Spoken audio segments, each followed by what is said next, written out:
तो पंजाब में आपको पता चल जाएगा कि पंजाब में इस वक्त सूरत हाल कितनी संगीन है।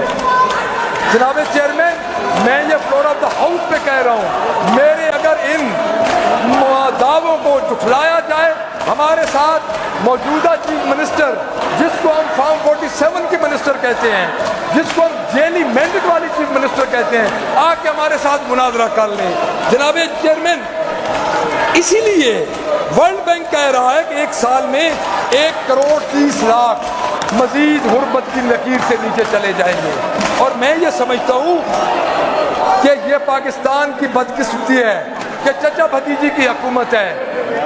आपको लाने वाले थक चुके हैं और मैं ये समझता हूँ कि इनको लाने वाले इस वक्त इनसे मायूस हो चुके हैं। और मैं अगली बात सर मैं आपको ये बता दूँ कि इसका बड़ा ही एक अजीबो गरीब नतीजा निकलेगा जिसको ये कौम नहीं भुगत सकती। जनाब चेयरमैन, सोशो इकनॉमिक रजिस्ट्री का काम और 13 अरब रुपए का ज़िया, वज़ीर ख़जाना ने फरमाया कि 12.8 अरब रुपए की लागत से पंजाब सोशो इकनॉमिक रजिस्ट्री का काम अमल में लाया गया है। अच्छा, 90 लाख ख़ानदानों के सिवा 3 करोड़ अफराद की रजिस्ट्रेशन मुकम्मल हो गई।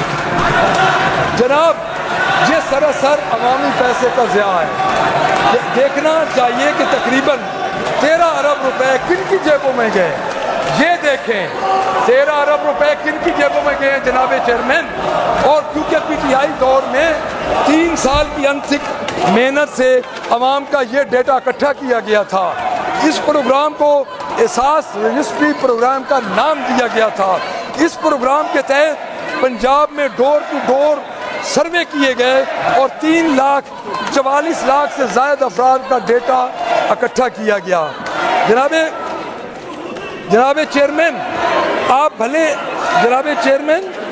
इसमें आप भले अपना नाम रख लेते, लेकिन ये 13 अरब रुपए की ऐसी मश्क है जो कि ज़ाया किए गए। और अगर आपने अपने मंसूबों पे, हमारे मंसूबों पे पहले ही ये लगानी है तख्तियाँ, तो ये काम तो पहले हो चुका है। जो कि हमने एक वाइट पेपर जनाब चेयरमैन बनाया और उस वाइट पेपर में हमने एक कच्चा चट्टा खोला था इस गवर्नमेंट का। और इस गवर्नमेंट को हमने बताया था कि आप सिर्फ दूसरों के ही मंसूबों पे तख्तियाँ लगाने के लिए हैं, आपका अपना कोई मंसूबा नहीं है। जनाब चेयरमैन, मज़े की बात यह भी है कि गुज़श्ता बजट में इस काम के लिए 950 अरब रखे गए, लेकिन हुकूमती दावों के मुताबिक तकरीबन 13 अरब रुपए इस पर खर्च कर दिए गए। अब मज़ीद 4 अरब रुपए क्यों जारी हुए और कहाँ गए, मैं ये पूछना चाहता हूँ। और सोशो इकनॉमिक रजिस्ट्री पर 13 अरब खर्चा करने के बावजूद रमज़ान निगहबान प्रोग्राम, जो कि एक शख्स की फ़ोटो लगाने के लिए, आटे के थैले पे फ़ोटो लगाने के लिए रमज़ान निगहबान प्रोग्राम को ये जो लगाया गया, उसको फ़ोटो लगाने के लिए उसकी order in the house please, order in the house, ये समझ आए, order in the house please. जनाब चेयरमैन, जैसा कि मैंने पहले बताया कि गलत डेटा की वजह से 1 अरब 81 करोड़ ज़ाया हुए, 1 अरब 63 करोड़ के पैकेट्स 4 लाख से ज़ायद लोगों को मिले ही नहीं है। तो फिर पूछता हूँ कि ये 13 अरब रुपया किधर गया?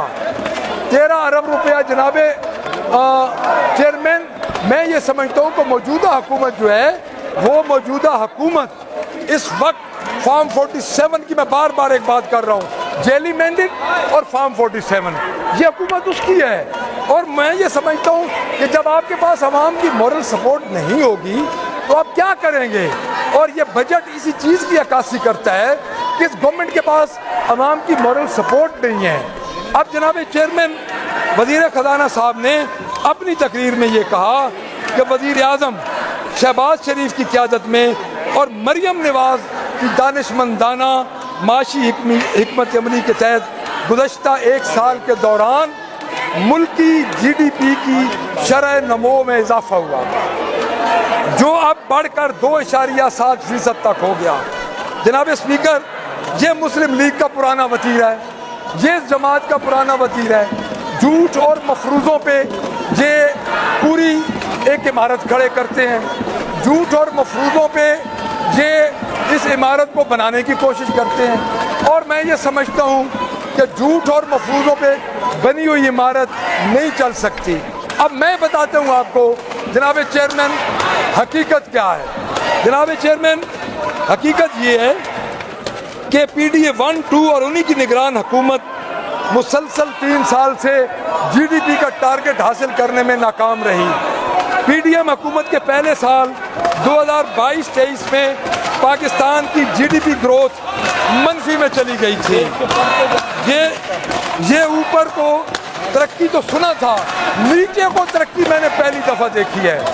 मैं ये समझता हूँ कि इस वक्त इकनॉमिक सर्वे ऑफ पाकिस्तान की रिपोर्ट के मुताबिक PDM हुकूमत ने 2023-24 के दौरान GDP का हदफ मुकर्रर किया था 3.5, मगर 2.3 तक पहुँच सकी। जनाब चेयरमैन गुज़श्ता माली साल में भी GDP का हदफ था 3.5 और 2.7 तक पहुंच सकी। अब मुझे ये बताया जाए, इन अक्ल के अंधों को ये पता ही नहीं है कि इन्होंने GDP में अपना टारगेट अचीव किया है या लूज किया है। जनाब चेयरमैन, मैं बार बार ये कह रहा हूँ कि नालायकों की हुकूमत है। इस हुकूमत के पास क्योंकि आवाम का मैंडेट नहीं है तो इनको पता ही नहीं है कि बजट बनाना कैसे है।